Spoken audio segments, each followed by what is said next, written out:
আসসালামু আলাইকুম প্রিয় বন্ধুরা, সবাই কেমন আছেন? আশা করি ইনশাআল্লাহ ভালো আছেন এবং ভালোর দলে আছেন। আজকের যে ঘটনাটা আপনাদের কাছে শেয়ার করব তা আমার ইমেল থেকে পাওয়া। ইমেলে যেভাবে লেখা আছে আমি ঠিক সেভাবেই পড়ছি। আসসালামু আলাইকুম প্রিয় হৃদয় ভাইয়া। ওয়ালাইকুম আসসালাম। আমি রিয়ান। আমার বাসা সিরাজগঞ্জ। আমি আপনার অনেক বড় একটা ফ্যান। আপনার প্রতিটি ঘটনা শোনার জন্য আমি প্রতিদিনই অপেক্ষায় থাকি যে কখন আপনার ঘটনাটা ইউটিউবে দিবেন। এর আগে আমি অনেক চেষ্টা করেছি আপনাকে ভয়ঙ্কর ঘটনা পাঠানোর জন্য, কিন্তু পাইনি। তাই আজ আমি আবারও ভয়ঙ্কর ঘটনা আপনার ইমেলে পাঠালাম। যে ঘটনাটা আপনার ইমেলে পাঠিয়েছি সেটা 1999 সালের দিকে হবে। আশা করি এই ঘটনাটা অনেক ভয়ঙ্কর হবে। তাহলে কথা না বাড়িয়ে আমার ঘটনায় চলে যাওয়া যাক। রোশনি নির্জন রাস্তা দিয়ে একা একা হাঁটছিল। হাত ঘড়িটার দিকে তাকিয়ে দেখে রাত 1:30 বাজে। এত রাতের রাস্তা দিয়ে একা যেতে বেশ ভয় করছিল তার। বাদিকের কপাল থেকে রক্ত তখনও ঝরছিল। আজ খুব বাঁচা বেঁচে গেছে সে। গাড়িটার মাতাল ড্রাইভার এমন উন্মাদের মতো গাড়ি চালাচ্ছিল যে আরেকটু হলেই রোশনিকে চাপা দিচ্ছিল। খুব সামলে নিয়েছে। যাই হোক, গাড়িটা ধাক্কা ছিটকে পড়েছিল সে, আর রাস্তার পাশে থাকা পোলটার আঘাত লেগে কপাল ফেটে গিয়েছিল তার। অনেকক্ষণ হুঁশ ছিল না। তারপর কিছুক্ষণ পর হঠাৎ জ্ঞান ফিরে রোশনি তাকিয়ে দেখে কেউ কোথাও নেই। ফাঁকা রাস্তায় সে একা পড়ে আছে। ভয়ে গা ছমছম করে ওঠে তার। ঝেড়ে মেরে উঠে দাঁড়িয়েতেই দ্রুত পা চালাতে থাকে সে। কোনো রকম নির্জন রাস্তা পার করে বড় রাস্তায় উঠে সে। বড় রাস্তায় এসে তার হঠাৎ মনে পড়ে বাবার সুগারের ওষুধগুলো ফুরিয়ে গেছে। ওষুধ কিনতেই তো সে বেরিয়েছিল। বাবার তো নিজের শরীরের দিকে কোনো হুঁশই থাকে না। সব খেয়াল রোশনি আর তা মা রাখে। আজ রাতে খাবার পর ওষুধ খেতে গিয়ে রোশনির বাবা কমলেশবাবু দেখেন ওষুধ শেষ হয়ে গেছে। তখন রাত 11টা বাজে। রোশনি খুব রেগে যায়। ওষুধ যে ফুরিয়ে গেছে সেটা বলতে হয় না? না রে মা, তুই ছাড় না। একদিন ওষুধ না খেলে কিচ্ছু হবে না। কাল সকালে বরং তুই দোকানে গিয়ে এনে দিস। তুমি চুপ থাকো বাবা। ডাক্তার কাকু কি বলেছে মনে নাই তোমার? একদিন যেন ওষুধ মিস না হয়। আরে, ডাক্তাররা এরকম বলেই থাকে, ছাড় তো। একে মায়ের পায়ের ভাত হাঁটাহাঁটি তেমন করতে পারেন না। তার ওপর যদি বাবা বিছানায় পড়ে যায় তাহলে সংসারটা দেখবে কে? রোশনির দাদা ব্যাঙ্গালোরের চাকরি করে, বউ ছেলে নিয়ে ওখানেই থাকে।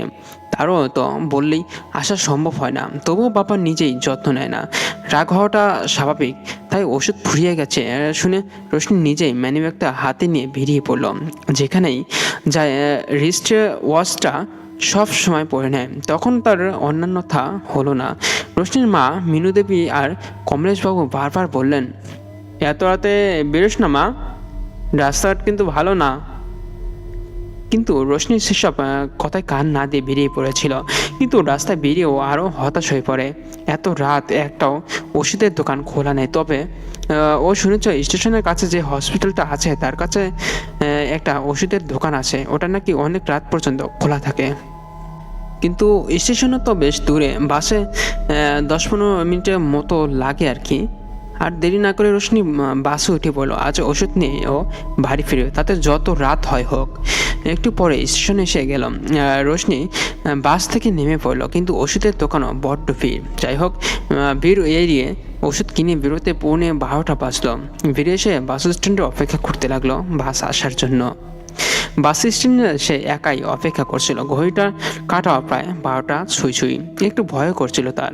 হঠাৎই একটা বাইকে তার প্রায় ঘা ঘেঁষে যাওয়ার সময় আচমকায় বাইকের পেছনে বসা ছেলেটা তার হাত থেকে মোবাইলটা ঝটপায় ছিনিয়ে নিয়ে চলে গেল। ঘটনার আকস্মিকতায় রোশনি কিছুক্ষণের জন্য হতভম্ব হয়ে পড়ল। তারপরে চোর চোর বলে চিৎকার করে বাইকের পিছনে ছুটতে শুরু করলো। কিন্তু দৌড়ে আর কত দূর সে যাবে? একটু পরে বাইকটা একটা গলির মতো রাস্তায় ঢুকে পড়ল। রোশনির তখন কোনো খেয়াল নেই। সে পাগলের মতো গলিটায় ঢুকে ছুটতে লাগলো, কিন্তু বাইকটা যে কোন দিকে গিয়ে মিলিয়ে গেল আর দেখতেই পেল না রোশনি। সে তখনই রাস্তাতে ছুটতে আর চোট চোট বলে চেঁচাচ্ছে। কোনো দিকে তার খেয়াল নেই। হঠাৎই এক উন্মুক্ত গাড়ির সাথে তার ধাক্কা লেগে যায়। গাড়ির চালক ড্রিঙ্ক করেছিল, তাই ব্রেকটাও মারতে পারেনি ঠিক মতো। কোনো রকমে নিজেকে সামনে নিয়েছে রোশনি, নয়তো গাড়ির তলায় একটু হলে চাপা পড়তো। তবুও শেষ রক্ষা হলো না। ধাক্কা খেয়ে রোশনি ছিটকে পড়লো আর রাস্তার ধারে থাকা পোলটার মাথা আঘাত লেগে তার জ্ঞান হারায় সে। তার কতক্ষণ ওভাবে পড়েছিল খেয়াল নেই। হঠাৎ নিজে থেকে হুঁশ ফিরে তার। ধাক্কায় হাতে থাকা ওষুধগুলো না জানি কোথায় ছিটকে পড়েছে, কিন্তু সেই ওষুধগুলো তো আর বাবাকে দেওয়া যায় না। তাই ও আর খোঁজার চেষ্টা করেনি, পা বাড়ালো বাড়ির পথে। সে বাড়ি ফিরতে দেখে মা বাবা তার জন্য অপেক্ষা করতে করতে দরজার কাছেই ঘুমিয়ে পড়েছে। টেনশন করে শরীর খারাপ হলো না তো মানুষ দুটোর রোশনি বাবাকে জাগিয়ে বলে, বাবা, মা, আমি এসেছি, আর তোমরা চিন্তা করো না। মিনু ধরপড় করে উঠে রোশনিকে বুকে জড়িয়ে ধরে কেঁদে ফেললেন। এই বুঝি তোর আসার সময় হলো, আর আমরা যে এদিকে তোর চিন্তায় মরছিলাম। তারপর হঠাৎই মিনুদেবী রোশনির কপালে ঝোঁটটা খেয়াল করলেন। এ কি রে, এত রক্ত কেন, কি হয়েছে তোর? গায়ে হাত দিতেই মিনু শক খাওয়ার মতো চমকে উঠলেন। এ কি রে, তোর গা তো একেবারে বরফের মতো ঠান্ডা।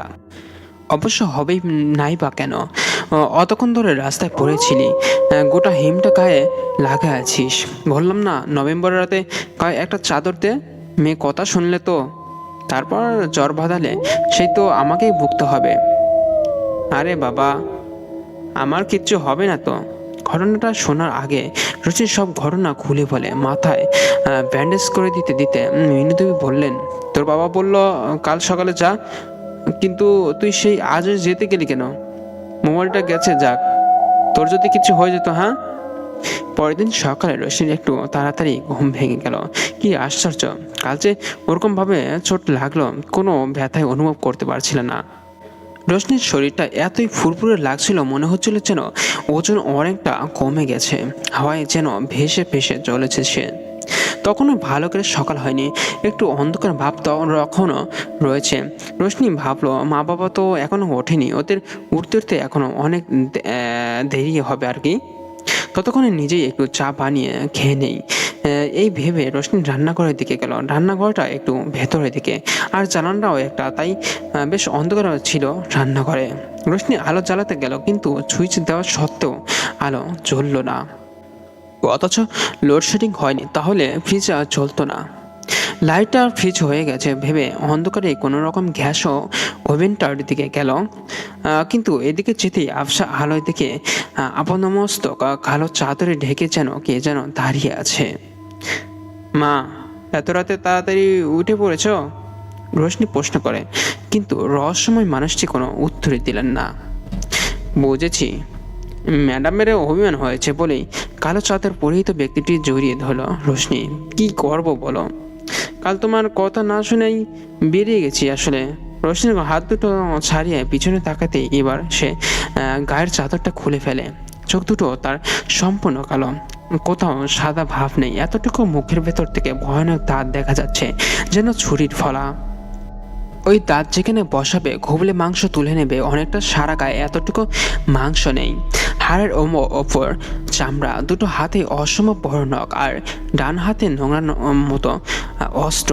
সে অস্ত্রের ফলায় কবেকার শুকনো রক্ত শুকিয়ে কাঠ হয়ে গেছে কে জানে।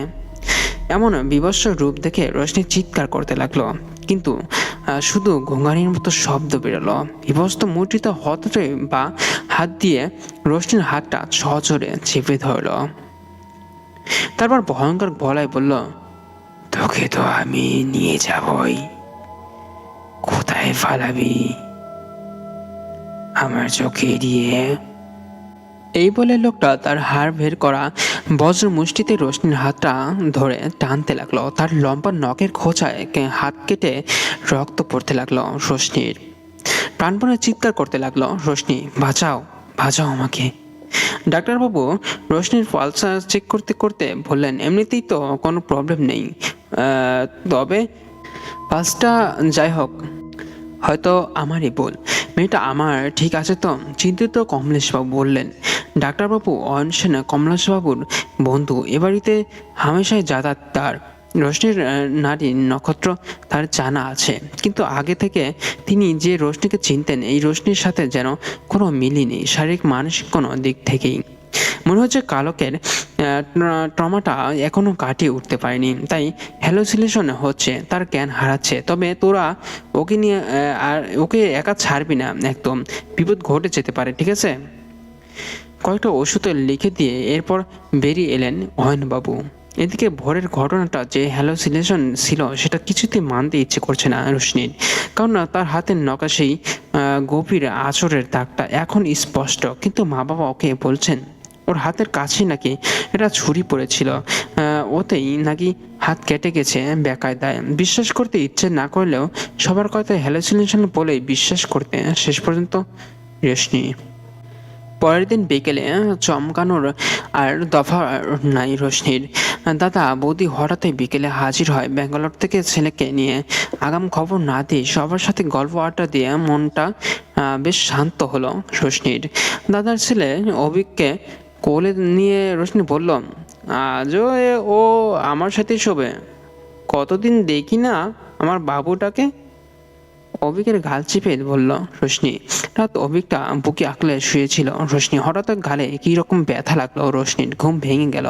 ঘুম ভেঙেই দেখে তার গল কামড়ে ধরেছে অভিক, আর প্রচন্ড যন্ত্রণা হচ্ছে। স্যার স্যার এই বলে অভিককে ঠেলে সরিয়ে দিতে গেল রোশনি, কিন্তু সে সরল না, উল্টে সে তার হাতটা কামড়ে ধরলো আর কি। উফ লাগছে বাবু, এমন করে না বলে রোশনি একটু ধাক্কা দিল তাকে, আর সেই ধাক্কাতে অভিকে মাটিতে ছিটকে পড়লো আর পড়তেই কাঁদতে শুরু করলো সে। তারপর টর্চটা খোঁজার চেষ্টা করলো সে, কিন্তু গোটা বিছানা হাতেও টর্চটা পাওয়া গেল না কোথাও। হঠাৎই অভিকের কান্নাটা কেমন যেন মানুষের কান্না বলে মনে হলো। কেমন জানতর একটা চিৎকার করছে অভিক। অন্ধকারে কোথাও কিছু না পেয়ে অসহায় রোশনি এবার চিন্তিত হয়ে পড়ল। বাবু এরকম আওয়াজ করছিস কেন? কেন লেগেছে? আসলে আমি তোকে ধাক্কা দিতে চাইনি, আসলে গালে আর হাতে এমন লাগছিল। হঠাৎই অভিক মেঝে থেকে কেমন যেন উঠে আসার মতো বিছানায় সে লাফ দিয়ে এলো, আর এসেই সে জানতো বা শব্দটা করে ঝাঁপিয়ে পড়লো রোশনির ওপর। ভয়ানক গলায় বলল, আমি ঠেলে দিলি কেন? কোথায় তোর ব্যথা লাগছিল? রোশনি অবাক হয়ে দেখে সত্যি ওর গালে আর হাতে কোনো ব্যথা নেই। রোশনি কিছু একটা বলতে যাবে, হঠাৎই অভিক তার হাতটা রোশনির কপালে বুলিয়ে দিতে দিতে বলে, ঘুমো লিপি, তুমি ঘুমো। কিন্তু হঠাৎ কেমন যেন সন্দেহ হয়। রোশনি কপালে যে হাতটা স্পর্শ করে আছে সেটা কোনো শিশুর হাত বলে কোনোভাবেই মনে হলো না রোশনির, মনে হলো প্রাপ্তবয়স্ক মানুষের হাত। সেদিনই ছিল জ্যোৎস্না মাহফিল রাত। হঠাৎ চাঁদের উপর থেকে মেঘের আবরণ সরে গেল, আলো এসে পড়লো অভিকের মুখে, কিন্তু সে তো অভিকের মুখ নয়, এ তো সেদিন ভোরের রান্না করে যাকে দেখেছিল সেই বিবস্ত মুখ। চিৎকার করে অভিকে ঢেলে দিল সহজরে, আর কিছুক্ষণ পরে রোশনির ঘরের আলো জ্বলে উঠল। রোশনির বাবা মা দাদা বৌদি ছুটে এলো ঘরে। এসে দেখেন মেঝেতে পড়ে আছে অভিকের বা হাতের কোনোটা বেশ কিছুই পড়ে গেছে, আর সে কেঁদে কেঁদে বলছে, লিপি খুব পচা, আমায় খালি ঘাট থেকে ফেলে দেয়। রোশনি বৌদি এসে অভিককে কোলে নিয়ে বলে ওঠে, এসব কি শুনছি রোশনি? মাথাটা খারাপ হয়ে গেছে নাকি তোর? হ্যাঁ? হঠাৎ রোশনির মাথা বালিশের পাশে কি যেন একটা চকচকে জিনিসের নজর পড়ে রোশনির দাদা সুজনের কাছে যেতেই চমকে উঠে সে বলে, মা বাবা দেখো। রোশনির কাণ্ড বিছানা ছোড়া নিয়ে শুয়েছে। তখন রোশনির রক্তাক্ত লাল গাল আর হাতের দিকে নজর পড়ে সকলের। পরদিন সকালে ডাক্তারবাবু আবার আসেন রোশনিকে দেখতে। বেশ কিছুক্ষণ চেক আপের পর রোশনির বাবা মা আর দাদা বৌদি সকলকে বাইরে আসতে বলেন ডাক্তারবাবু। তারপর অনেকক্ষণ ধরে কি যেন আলোচনা হয় বাড়ির বৈঠকখানায়, কিন্তু রোশনির কাছে কিছুই পৌঁছায় না। সে গভীর ঘুমেও অচেতন। স্বপ্নে দেখে খুব সুন্দর এক দেশে পাড়ি দিয়েছে সে, যেখানে কোনো ব্যথা নেই, কোনো কষ্ট নেই, খিদে নেই, ঘুম নেই, আছে শুধু হাসি খুশি পড়া কয়েকটা তৃপ্ত মুখ, যারা অবিরত খোঁজ গল্পে মুগ্ধ। সে আড্ডার কোনো শুরু নেই, কোনো শেষ নেই। রোশনি যেতে তার হাত ধরে টেনে নিল এক অনন্য সুন্দরী মেয়ে। আহা, এত রূপে চোখ ঝালসায় যে এদেরই বুঝি ঠাকুমার ঝুলিতে পড়ি বলে। ডাক্তারবাবু অতক্ষণ কি বলেছিলেন গো তোমাদের? ঘুম ছড়ানো গলায় রোশনি বলল। অহন বলল, তোর তেমন কিছু হয়নি, শুধু ক্লান্তির জন্য একটু মানসিকভাবে অসুস্থ তুই। তোকে কোথাও বেরোতে নিয়ে গেলেই তো তুই সেরে উঠবি। সত্যি তো বাবা, এই গত কয়েকদিন ধরে যা হচ্ছে আমার সাথে আর নিতে পারছি না। কোনো চিন্তা নেই তোর, কালই তোকে এমন জায়গায় নিয়ে যাবো দেখবি আর ফিরতেই মন চাইবে না। তাই তো তো কোথায় নিয়ে যাচ্ছিস? হ্যাঁ, কলকাতা থেকে খুব একটা বেশি দূরে নয় গ্রামটা। বাড়ির গাড়িতে চড়ে ঘন্টা খানেকের মধ্যে পৌঁছে গেল ওরা। কলকাতার এত কাছে, অথচ জায়গাটার নাম সেভাবে শুনিনি। গাড়ি থেকে নামতে নামতে রোশনি জিজ্ঞেস করলো, শুনবি কি করে মা? এমন জায়গায় তো আর লোকে শখ করে আসে না। মিনুদেবী বলে উঠলেন, মানে? রোশনির কেমন খটকা লাগলো মনে। কিছু একটা বলতে যাচ্ছিল রোশনি, হঠাৎই গাঢ় কালো মেঘে আকাশ ছেয়ে গেল। ধমকা ঝড়ে চোখ মুখে ধুলো ঢুকে দম বন্ধ হবার জোগাড়। হঠাৎই কোথা থেকে যেন একটা সুন্দরী পারফিউমের গন্ধ ভেসে এলো। আরে, এটা তো রোশনির প্রিয় পারফিউম। কেমন নেশা লেগে গেল রোশনির। ঝড়ে তীব্র ধুলোর তাণ্ডবে চোখ খোলার তো উপায় নেই। চোখ বন্ধ করেই কোনো এক অজানা নেশার টানে এগিয়ে চলল রোশনি। সে পথ অনেক লম্বা, চলতে চলতে কখন যে হুঁশ হারিয়েছে সে খেয়ালই করেনি। হঠাৎ এক মুঠো ঠান্ডা জলের ছিটেই হুঁশ ফেরে রোশনির। পাগলি, কবে বুঝবি তুই আর ওদের মতো নোস তুই? হ্যাঁ, তোর ব্যথা লাগে না? কষ্ট হয় না? ভয় করে না? হুঁশ হারায় না? গলাটা কেমন যেন চেনা চেনা ঠেকে রোশনির। চোখ খুলেই দেখে কোনো একটা পুরনো রাজমহলের পালঙ্কে সে শুয়ে আছে, আর সামনে দাঁড়িয়েছে সেই বিবস্ত্র লোকটা যাকে সে রান্না করে গতকাল অবিকের মুখে দেখছিল। এবার সে কেঁদে উঠল। কে তুমি? কেন বাবা আমার পেছনে পড়ে আছো? একটু শান্তি দাও না আমায়। ভয়ানক দাঁত বের করে হেসে উঠিয়ে লোকটা বলে, তুই যাতে শান্তি পাস সেই ব্যবস্থাই তো করার চেষ্টা করছি, কিন্তু তুই সেটা কিছুতেই বুঝতে চাচ্ছিস না। মানে? ওরে পাগলি, তুই মেরে গেছিস। হ্যাঁ, তুই মরে গেছিস। এই হলো কার তোর জন্য নয়। এবার যে তোকে মায়া কাটাতে হবে। দুঃখ, আনন্দ, মায়া, যন্ত্রণা, ভয় এসব সেই রাতেই শরীরের সাথে সাথে শেষ হয়ে গেছে। একটা মৃত শরীর নিয়ে তুই ঘুরে বেড়াচ্ছিস। মানেটা কি? আমায় যা বলবে আমি তা বিশ্বাস করবো নাকি? এত বোকা মনে হয় আমাকে? তোমার উদ্দেশ্যটা কি বলো তো? কোনো ভালো উদ্দেশ্য নিশ্চয়ই নয়। বুঝেছি, মুখের কথাই তোর বিশ্বাস হবে না। বেশ, তাহলে চোখ বন্ধ করে বল, আমি সব কিছুই দেখতে চাই। রোশনি চোখ বন্ধ করলো আর বলল, আমি সব কিছুই দেখতে চাই। আস্তে আস্তে চোখের সামনে থেকে অন্ধকার মিলিয়ে গেল আর ফুটে উঠলো সেই রাতের ঘটনা। যে ঘটনা বা রাতে বাবার জন্য ওষুধ কিনতে গিয়েছিল সে। তারপর মোবাইল চুরি হওয়ার পর সে তখন বাইকের পিছনে ধাওয়া করছিল। হঠাৎই একটা বড় গাড়ি এসে তাকে ধাক্কা মারলো। ধাক্কায় ছিটকে পড়ে রোশনি আর সে স্পট ডেড হয়। একটু পরে সে তখন তার জ্ঞান ফেরে। সে অজ্ঞান থেকে জ্ঞান ফেরে নয়, সেটা ছিল অতৃপ্ত আত্মার মৃত্যুর কথা ভুলে গিয়ে নিজের মৃত শরীরের পুনর্প্রবেশ করা। না, আমি মরিনি। চিৎকার করে কেঁদে উঠল রোশনি, আমি মরিনি, আমি মরিনি বলে চিৎকার করে ঘরের সব জিনিস ছুঁড়ে ছুঁড়ে ফেলতে লাগলো। তারপর রাগের মাথায় নিজের মাথা ঠুকতে লাগলো পালঙ্কের সজোরে। কিরে, খুব ব্যথা করছে? লোকটা হেসে বলল। রোশনি অবাক হয়ে দেখলো তার একটুও ব্যথা লাগছে না। শরীরে কপাল ফেটে রক্ত পড়ছে, তবু কোনো ব্যথা পাচ্ছে না। বলেছিলাম না তোর ব্যথা যন্ত্রণা কিছু লাগবে না। তবু মানুষ জীবনে অবশ্যই সহজে ভুলিসনি। হ্যাঁ, তাই সেদিন রান্নাঘরে যখন হাত ছেড়ে গেল অভ্যাসবশত চিৎকার করলি, ব্যথার কারণে নয়। আর তুই যদি মৃত সত্যি না হতিস তাহলে কি পুরনো দিনের স্মৃতি এভাবে দেখতে পাচ্ছিস নাকি? হ্যাঁ।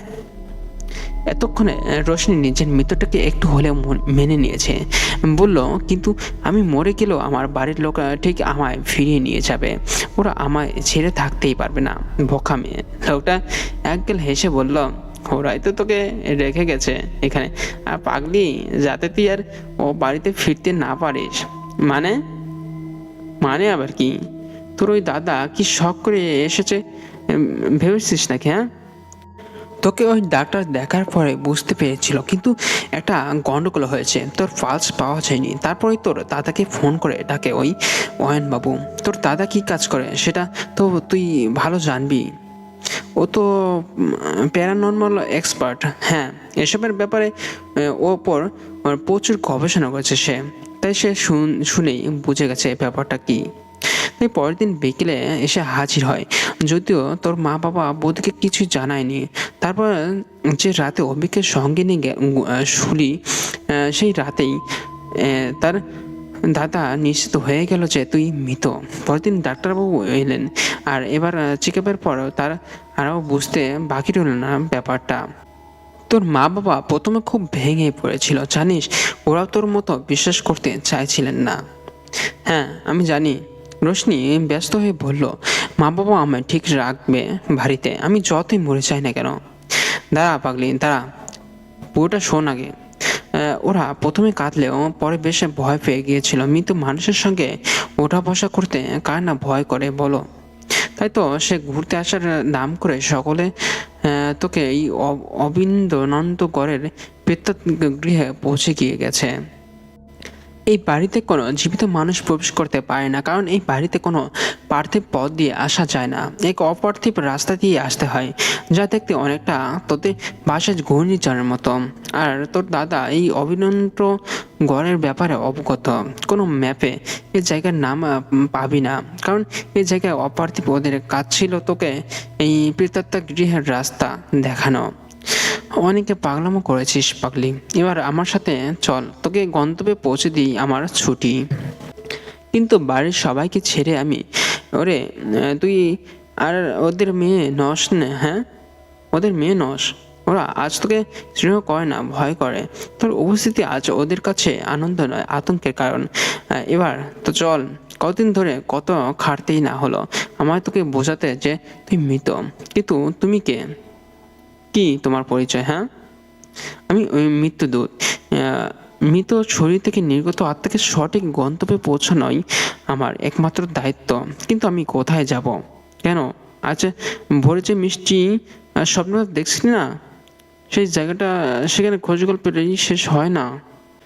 তো বন্ধুরা, আমার এই ঘটনাটা কেমন লেগেছে তা অবশ্যই আমার কমেন্ট বক্সে জানাবেন, কারণ আপনার একটা কমেন্ট আমাকে নতুন নতুন ভয়ঙ্কর ঘটনা বলতে উৎসাহিত করবে।